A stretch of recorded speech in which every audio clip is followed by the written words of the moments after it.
এই ফ্ল্যাটের ব্যালকনি থেকে মন্দির, চিলড্রেন পার্ক এবং জগিং ট্র্যাকের খুব সুন্দর ভিউ পাবেন। কমপ্লেক্সের মধ্যেই নতুন ফ্ল্যাট। আমাদের কনস্ট্রাকশন কোম্পানির বানানো প্রতিটা প্রজেক্টই রেরা অ্যাপ্রুভড এবং ব্যাংক অ্যাপ্রুভ প্রজেক্ট। এই প্রজেক্টে টু হুইলারের জন্য বিশাল বড় cover parking, CCTV camera, intercom system, 24 ঘন্টায় সিকিউরিটি গার্ড, মন্দির, চিলড্রেন পার্ক, জগিং ট্র্যাক এবং কমিউনিটি হল বানানো হয়েছে। 805 স্কোয়ার ফিটের নর্থ এবং ওয়েস্ট ফেসিং নতুন ফ্ল্যাট এটি। এই ফ্ল্যাটটি রেডি টু মুভ কন্ডিশনে আছে।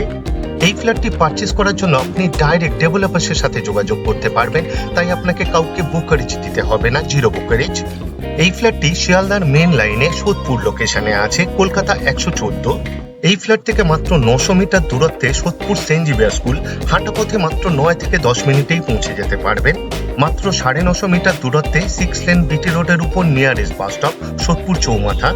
মাত্র 1.25 কিলোমিটার দূরত্বে সোদপুর রেলওয়ে স্টেশন। মোটর বাইকে অথবা অটোরিকশাতে মাত্র 5 থেকে 7 মিনিটেই পৌঁছে যেতে পারবেন। আর মাত্র 6 কিলোমিটার দূরত্বে বরানগর মেট্রো স্টেশন। মোটর বাইকে মাত্র 15 মিনিটেই পৌঁছে যেতে পারবেন। এই ফ্ল্যাটের full video optimum construction YouTube চ্যানেলে পাবলিশ করা আছে, আপনি চাইলে দেখে নিতে পারেন আরো ডিটেলসে জানার জন্য।